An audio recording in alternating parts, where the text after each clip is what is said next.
Yeah, well, Joshua was always in the plans after Gervonta, and we just started talking to a bunch of different camps. Tommy Fury was scared per usual, wanted more time. Ryan Garcia was scared.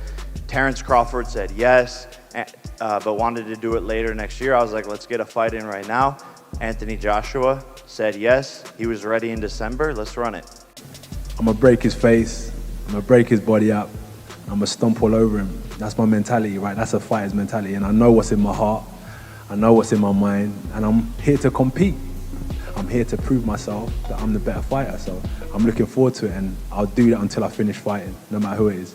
The minute the first bell goes, it's just as dangerous as the 12th round. You know what I mean? So I've got to just stay focused and switched on for the duration of the fight. So it doesn't really matter how long it goes for.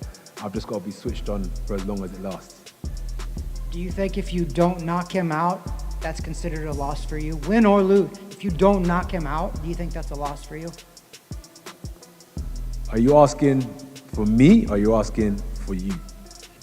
Well, both, but in your opinion, if you go 8 rounds and win a decision against a guy who's only had 13 pro fights. No. It's not that. That's what I'm saying. That's for you.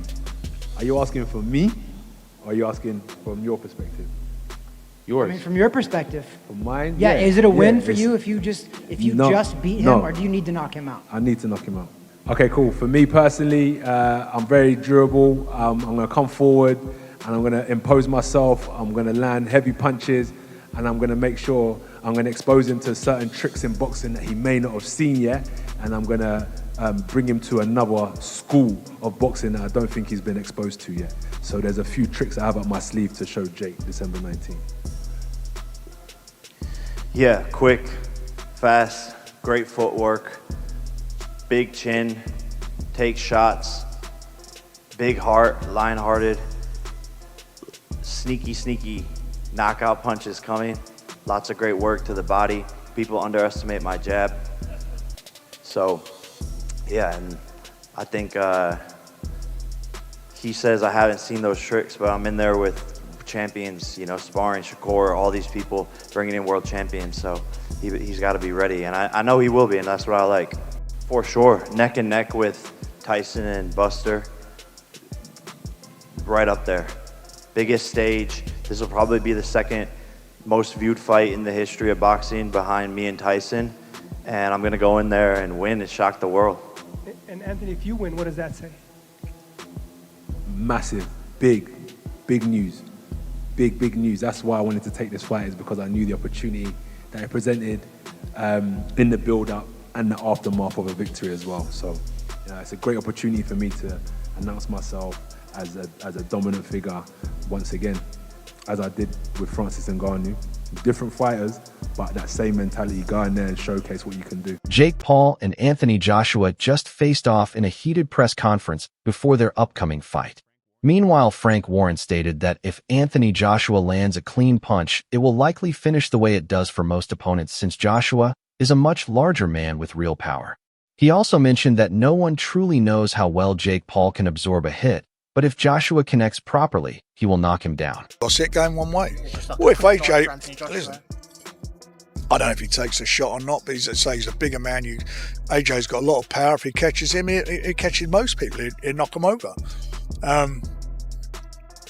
That's really it, and that's why we're going as a big favourite. David Benavidez said it is surprising to see Jake Paul move from calling out Gervonta Davis to suddenly going after Anthony Joshua. Even so, he showed Jake Paul a lot of respect, saying Jake wants to make a bold statement and prove to the boxing world that he is a real fighter who is ready for any challenge. It's a surprise, you know what I mean? Like I said, it's crazy that you go from Gervonta Davis to Anthony Joshua, but big respects to Jake Paul. I feel like he just wants to make a big statement, and he wants to show the boxing world that he is a real boxer and that he's prepared for anything. So you can't hate on that. All I could do is respect that, you know what I mean? And so it's going to be a great event. They're going to do great numbers, and I'm looking forward to seeing that fight. Just to ask, a lot of people in boxing are expecting quite a demolition job from Anthony Joshua. Are you kind of reading along the same lines? I think I don't want to say that, you know, because I know I've seen Jake Paul. You know, he's a great guy. You know, we'll let them do what they got to do. Ronnie Shields added that Anthony Joshua is getting close to the later stage of his career. So if Jake Paul is supposed to be a real threat, Joshua just needs the right push to get focused, because every fighter needs something that drives them to step up. Well, look, I mean, Joshua is basically on the end of his career. And look, if this is a challenge for him, then he has to get up for it. And, fighters need a challenge to get up for. And apparently Jake Paul is that guy right now. So why not? At least Jake Paul is not fighting a lightweight. At least he's finally stepped up to say, hey, I want to fight a real heavyweight. So, he putting a lot of stipulations in the contract. But, if Joshua is good with it, weighing, I think 245 pounds or whatever, if he's good with that, then look, Joshua is a hard worker. So, and I just think that if Joshua has to get himself in great shape, and which I know he will be, and I don't see no problems with him beating or even stopping. Carl Froch said Anthony Joshua is mainly looking for one last big payday, and claimed that after Daniel Dubois stopped him, Joshua still hasn't fully regained his confidence or mental strength. What else have we got to consider? Is AJ cashing out? Well, I did say a year ago when he got splattered by Daniel Dubois that he's finished now. He won't get that confidence back. He's not had any confidence, in his head. No belief for a long time. And I don't think he can get back to world level. There's a couple of new young guns now coming up and coming through. It's like a changing of the guard. And when Usyk retires, I don't know what Daniel Dubois is going to do next, but what Daniel Dubois did to him, then he went on and lost to Usyk. But there's a few new heavyweights coming through, Moses Atalma, just to mention one. And you wouldn't start putting AJ in with any of these young up-and-comers that can punch hard, because I just don't think he's got the chance, because the ambition and the desire is going to be gone. So AJ most definitely is cashing out, and you can't fault him. Fair play to him. He's going to get a massive payday, maximise his exit route by fighting fake Paul. Jose Benavidez warned people not to count Jake Paul out, saying this fight carries real danger for him and could even produce an unexpected outcome. Don't count him out. I think that's a very dangerous fight for Jake Paul.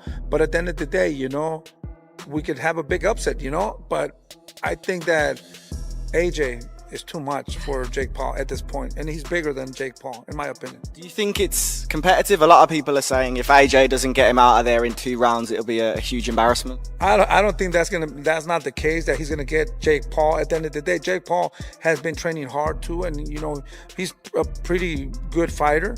I don't think he would take him out in 2-3 rounds. I think maybe in the later rounds, or it might go to decision, but I don't think that Jake Paul can take AJ out. Or AJ could take Jake Paul. Maybe, but I don't know. It's just going to be an exciting fight. I think I want to see that fight, to be honest with you. Brendan Schaub praised Jake Paul strongly, saying it takes real courage to go from kids' TV to internet stardom and then step into boxing against anyone for big money, which is truly impressive. First of all, kudos to Jake Paul. The cojones this motherfucker has, from a Disney kid to YouTube to he can fight anyone and get views and make fucking money. This crazy wild boy sends out the bat signal, the British bat signal for Anthony motherfucking Joshua. You know how crazy that is? I will say this. I don't think any of Jake Paul's fights are fixed in any capacity. At all. Not even close. I don't get down that narrative. I will say this, though. My spidey senses will go off if Anthony Joshua doesn't absolutely mop the floor with him. Eddie Hearn said the fight is simple to understand because many fans are watching with the hope of seeing Anthony Joshua completely take Jake Paul out of the sport. We think the fight is very straightforward.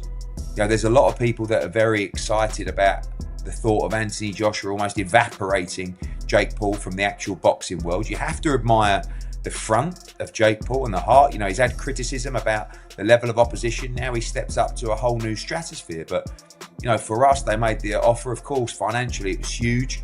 We were planning potentially a little 8-round run out this year. And now the 8-round run out will be against Jake Paul for more money than we could have ever dreamed of. So at the serious stuff for us, if you heard from Turkey Al Sheikh, begins in 2026. But at the same time, this was really an offer we couldn't refuse. And it's a massive event. And as AJ said in his press release, no mercy. You know, this ain't no exhibition. This is a real heavyweight fight.